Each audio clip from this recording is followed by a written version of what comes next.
book one is all about the books that I've read for the last 40 years. And today I have my special guest. He's a fundraising and storytelling strategies who helps founders turn bold visions into investor-backed companies, none other than Mr. Moti Elkaim. Hey Daniel, thank you so much for having me on your show. I appreciate it.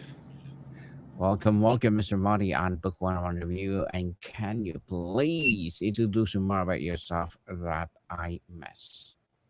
Of course.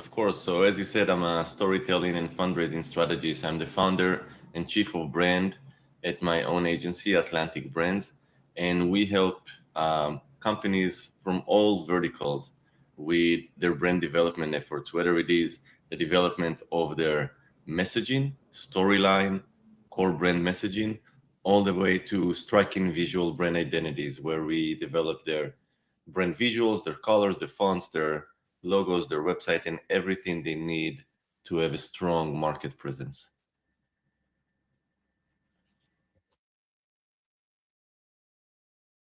Yes, and thank you so much for sharing your knowledge and wisdom to the world, Mr. Moti. Thank you. And today let's talk about how to sell your vision. Absolutely. So, how to sell your vision is the framework that really allows not only founders who are trying to raise funds, but also executives in their own companies to really align their audiences, whether it is investors, teammates, stakeholders, board members, whatever it is, around their vision and get alignment and buy-in quickly. Essentially, how to sell your vision is kind of the framing of a work that requires people understanding that at the end of the day, when you are pitching someone, whether it is investors or your own company stakeholders, you need to understand that at the core, we humans strive for connection first. Before we get into business validation, at the end of the day, we're all audiences or looking to be engaged. And the best way to engage someone is through storytelling, deliver relatability, and allow them to connect to what it is that you're trying to achieve and why you're trying to achieve it. And only then drive the business validation. In many cases, what we're seeing in the world today, in the world of business, is that eager founders, eager executives are coming in and they're trying to drop the business argument first without establishing connection. And that is the worst thing on the planet because that brings a sense of a very cold engagement into the interaction. So, through the understanding of storytelling, through the understanding of the human brain decision making process, I allow executives and leaders to better pitch themselves.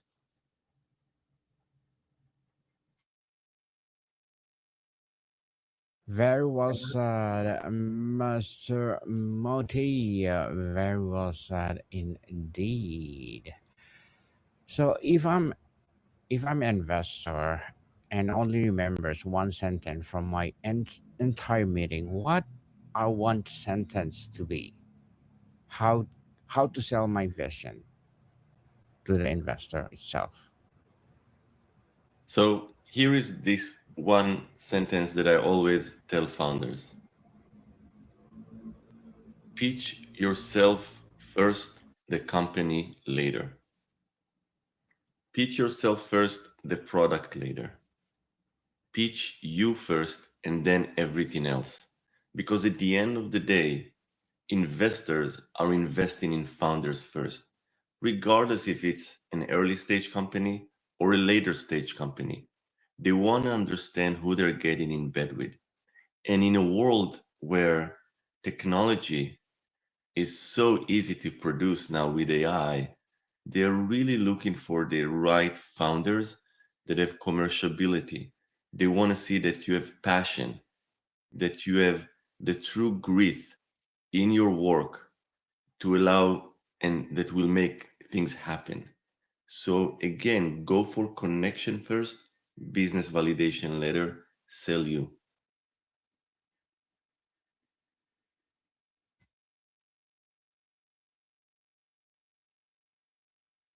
Oh, sorry, Daniel, I cannot hear you.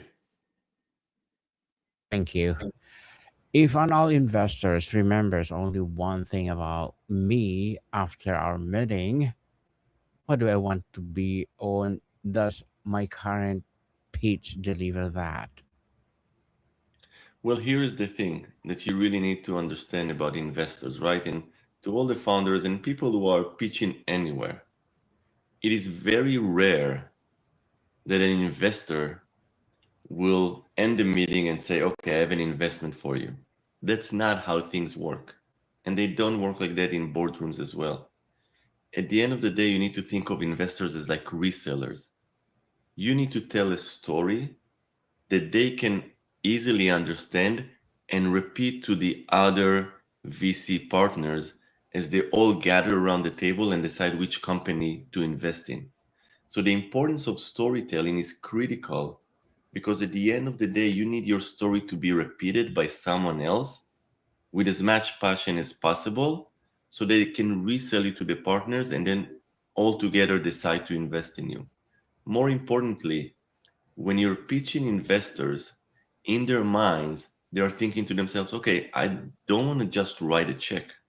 It's not about giving money. I want to know if I can help this company scale better, bring them new clients, help them hire, help them raise money from other investors. So you really need to come into the room with the mindset that I am pitching to a reseller whose commission, literally commission, because if you make money, they make money, is dependent on that. And that is the importance of storytelling. Mm, very well said, Mr. Mari. So tell us, even if if the question is, am I trying to sell a story or tell a story? And can investors sense the difference? That's a brilliant question, Daniel. You know, when I do my keynotes, when I do my workshop with founders, I always tell them when I was young and I used to get in trouble, my father would call me up and I would come up with excuses to get out of trouble. And my father would always say, stop selling me excuses, stop selling me stories. And that's exactly what I'm telling founders right now. Don't sell stories, tell stories. Because if you're trying to sell a story, you're going to come off as an opportunistic founder, salesperson, or whatever it is. The reason you want to tell a story is to allow the person in front of you to visualize where your company, your vision can go. You want them to align with your vision. You don't want to sell your vision. You want to make people align with your vision. And the way to do it and how to sell your vision is by telling a story. Tell your story instead, people. When investor asks, why you? Do I have an answer that goes beyond my resume and into my genuine conviction? Daniel, you're hitting all the right questions right now. And that is a mistake that is happening very often with founders. An investor is asking themselves, why you? Or when they go into the team slide, they write the team, and then you see an abbreviation of the resumes and logos, and then the VP of that and the VP of that. When an investor is asking you why you want to sense a few things. One, your true passion and obsession in solving this problem you're trying to solve. And two, that you lived the pain you're solving for your customers. So when they're asking why you, they are looking for this genuine expression, this care, this conviction that you have to solving this issue. And it's not about your resume. Everyone can be an amazing VP of sales, doesn't mean you can be an amazing founder. Everyone can be an amazing VP of marketing, doesn't mean that you can be an amazing founder. An amazing founder is a founder that can really connect to the problem and leave everything aside in order to solve it. And when investors are asking why you, and that's the first most important question you need to answer, is they want to understand, why are you so obsessed with it? Not why you in terms of your career path or your qualification. Why are you positioned to make this work?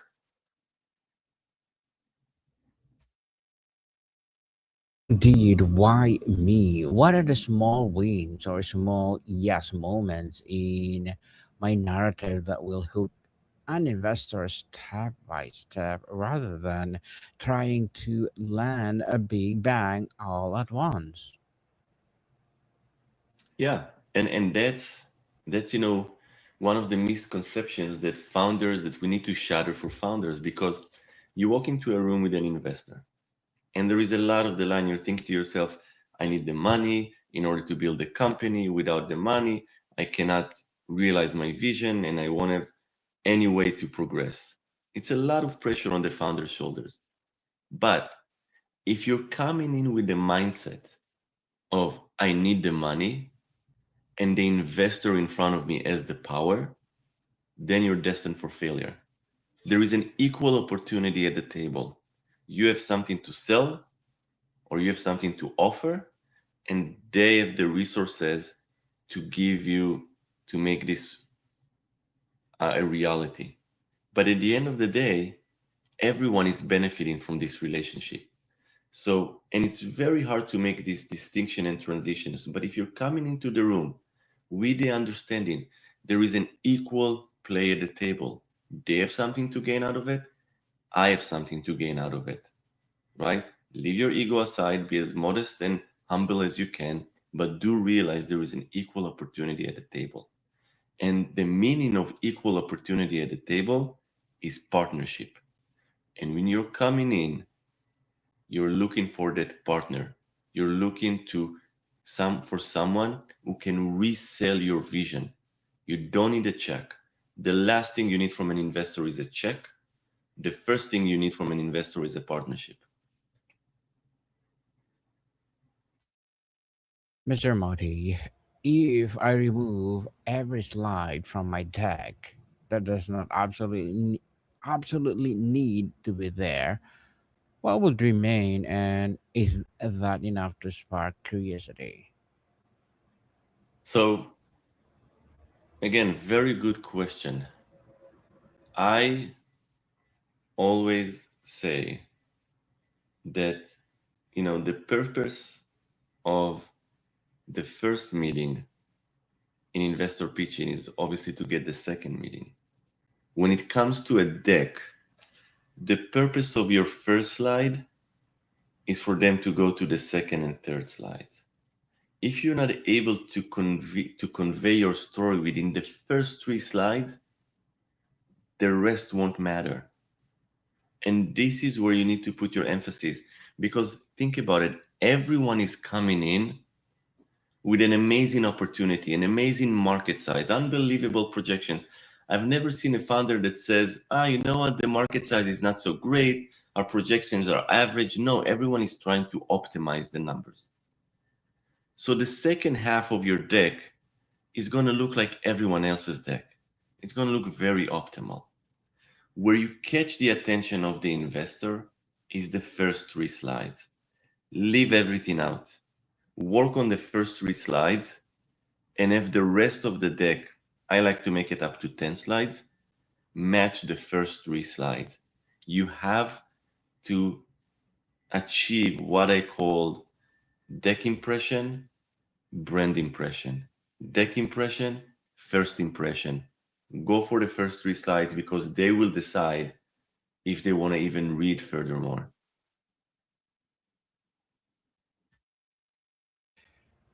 Is my deck designed to tell the whole story, or is it designed to create enough curiosity for need to meet me, the color of the company itself? Well, here is the thing. A good pitch and a good tech is not designed to answer all the questions. A good pitch and a good deck is designed to make the investor want to ask questions. At the end of the day, your goal is to turn a pitch into a conversation. Because if you're able to turn a pitch into a conversation, you got engagement. And that's the golden spot you want to be at. Now, a lot of times I see founders who are obsessed with their deck, right? They practice the flow. Everything is there. I need to get to the second piece of information. You have to have the ability to listen to your audience, your investor in that case, and say, wait, he's pulling the conversation in that direction.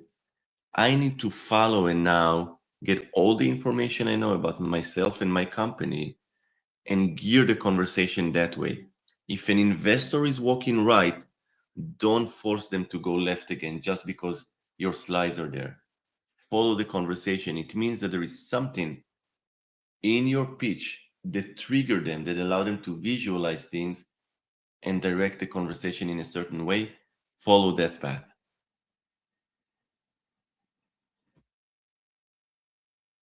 Follow that thought, people. Does my TAM or TAM slide demonstrate strategic thinking about how I conquer my initial beachhead? Or am I just hiding behind a massive number to look impressive?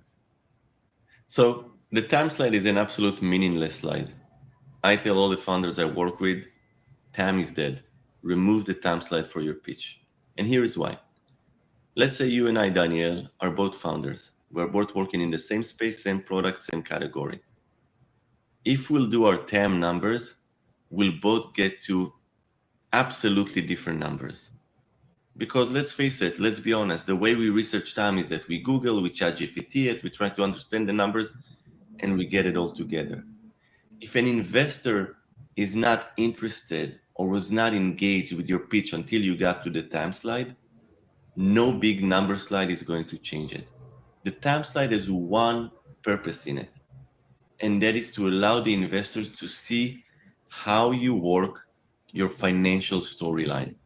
There is the vision storyline, and then there is the financial storyline. And they want to see how well do you argue the numbers. But the TAM itself, in terms of persuasion, logic, or actual relevancy to investor, is meaningless. So don't hide behind a $5 billion TAM slide because again, think about it. Everyone, everyone has a 10 billion, 50 billion TAM slide to show. Think about your deck in terms of differentiation. What are you doing differently to hook your investor? And let me tell you this, a TAM slide is not a differentiator. The contrary is true. I would actually work around the SAM slide, the addressable market, and I will focus on that because that is your go-to market strategy and the actual revenue that you want to achieve. And if an investor is asking you, where is your total available market? You can say, it's irrelevant at this point because right now we're going after the addressable market. And that will show them that you're very focused in your approach. What a nice technique. Mr. Murray, if I were to ask a question at the start of my pitch instead of launching into a monologue, what question would get investor engaged immediately? Daniel, I love everything that you're asking. I can tell that you have done your homework. You read through my articles, and that's very, very deep to see. Most hosts are not going that deep. So I want to commend you for really creating the right interview environment. Now, going back to your question, Thank you. you know, here is the thing. Often, when founders are meeting investors, they're meeting the investors after the investor have already seen your deck. And the number one mistake they're doing is that they are repeating the same deck the investor is already saw. So it's no wonder the investor is losing attention. But do the following instead. Let's say Daniel, you're my investor I'm meeting with, and I'll start with the following. Daniel, now that you've seen our deck and I'm assuming that you reviewed our information. Is there anything in particular you would like for me to focus on? Think about that question. Is there anything in particular you would like for me to focus on? A question not only brings the investor into the conversation, it also shows the investor that you are not afraid to tailor the conversation to their needs, that you're not a copy paste founder that must follow a pitch deck template that is over rehearsed, used, and abused. When you're asking this question, you're going to bring them in and you're going to start the engagement in the conversation from a very high point. And that's a very powerful play. Beautifully articulated, Mr. Moti. Can I walk an investor through my financial projections like by line, explaining strategic thinking behind its assumption, not just the formula? Yeah. So here is the thing. No one remembers Excel sheets. No one. There's a lot of data in Excel sheets, so don't go for the formula. What I love doing, and that's a play that Uber did in their first pitch decks, is that they created three types of projections: pessimist, realistic, and optimist. Why is that so critical to do? Because if you're only showing one line of projection, you're telling the investor, I'm not a multidimensional thinker. I think this is how it's going to go. But let's face it, reality hits in everyone's faces. Building a startup and a company is never the way you're projected it to be. Your product is going to be different. Your runway is going to run before you wanted. Everything is going to change. And we're not fortune tellers. So I cannot deliver projections. What I can deliver is three carefully articulated scenarios. And I would like to call it, when I present the decks, revenue scenarios. And this is the pessimistic one. And I'll show that even with the pessimistic one, we're doing okay. This is the realistic one. And this is the optimistic one. And now you're telling the investor, okay, I have someone who is very grounded here and he's preparing me for a range of outcomes. Because if you're going to tell an investor you're going to make $5 million in year one, guess what? You're not going to make it. It's not going to happen. So be realistic with yourself and your investor, ditch the formulas, walk them through reasonable use cases and revenue scenarios that you can navigate with confidence. Be realistic, people. Indeed, empowering answer, Mr. Marty. If my 2 year to projections are dramatically higher than you one, can I articulate exactly what changes in the business, not just the spreadsheet, to justify that leap? Well, if they are you saying if the projection are dramatically higher or if the actual revenue is higher than the projections? Higher the projections. The revenue is higher than the projections. Yes, please. If the revenue is higher than the projections, then you're in a sweet spot. That's an amazing thing that can happen. Um, it rarely does, but the way it works is that if you know that your revenue are over the projections, at this point you probably have had endless board meetings with your investors. You realize that there is something that is working very well for you, and at this point, this is where you should immediately go on another fundraising round because you have identified a pattern that is working well for you, and now it's time to scale that pattern to the roof. Very well said. So, Mr. Monty, as a fundraising and storytelling strategist, what are your short term and long term goals? Well, for myself as an individual, I'm about to publish my book, How to Sell Your Vision, very soon. and I'm going around the country doing workshop and keynotes, helping founders and business leaders pitch better. I actually have events that are coming up in March, so you can stay tuned to my LinkedIn to see the full schedule. But I have events that are coming up in March in Boston, San Francisco, Austin, and Miami. So if you're in the neighborhood, feel free to jump in.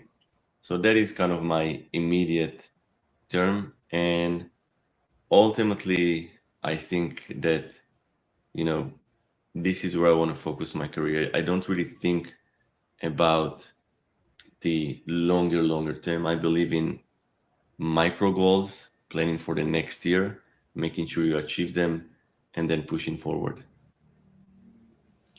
Pushing forward, yes, indeed. And thank you for that goals and looking forward for more success. And Mr. Monty, what would be a piece of advice for those people out there who want to be like you? I would advise anyone not to be like me. I would advise everyone to just be you. I truly believe that everyone has their own magic. Some are great storytellers, some are great with uh, financial planning, some are great in craftsmanship.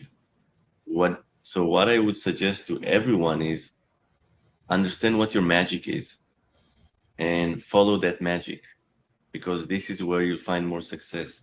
And if you don't know what your magic is, then ask yourself, what is the one thing that everyone compliments me about? To me, it's public speaking and storytelling. And it gave me the energy to keep doing so. So find your magic, make it your own, and be your own story. Very well said, Mr. Monty, and thank you for that empowering advice. And can you please recommend a book or books that influenced your journey? Yes. So there is a book that is called Badolina, Badolina. And it speaks about this very optimistic person that everything goes well for them in their life. And the reason that all the small things are going well for them is that they're actually thinking in a positive way. They go on a bus and there is an empty seat for them. They want to meet the queen of the kingdom and they find a way to do it. And to be honest, life is hard, right? You're going to have ups and downs. You're going to be depressed, you're going to be happy. But Mhm. if you can balance it with positive things and positive thinking, then you can be the king of Badolina, the one that things are working out for them. And think about the term, it worked out for me. It didn't work out for you, it worked out by you. And the first step to achieve it, as you face adversity, as you face difficulty, as you're down, is to just keep telling yourself, I know my magic, I believe in my magic, things are going to be fine. And then just keep pushing forward. Thank you for the recommended book, Mr. Monty. If I'm currently at $0 ARR, can I answer the question zero of what?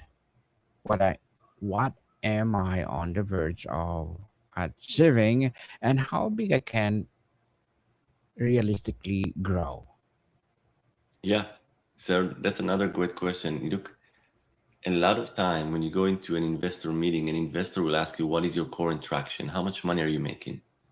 And this is where founders, they kind of lose their breath because they realize they have no revenue. Mm, But here is what you need to do and to understand that traction is not about money. Traction is about showing the investor that you spoke to five, six, 700 people in your target market.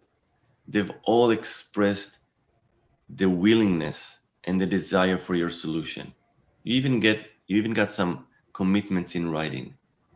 And when they tell you how much ARR you have, and you'll say, look, we have zero ARR out of this opportunity that we are pursuing. and it's fine to have zero ARR. That is why you have specialty funds for pre-revenue companies. You have investors that are investing in pre-product, pre-revenue.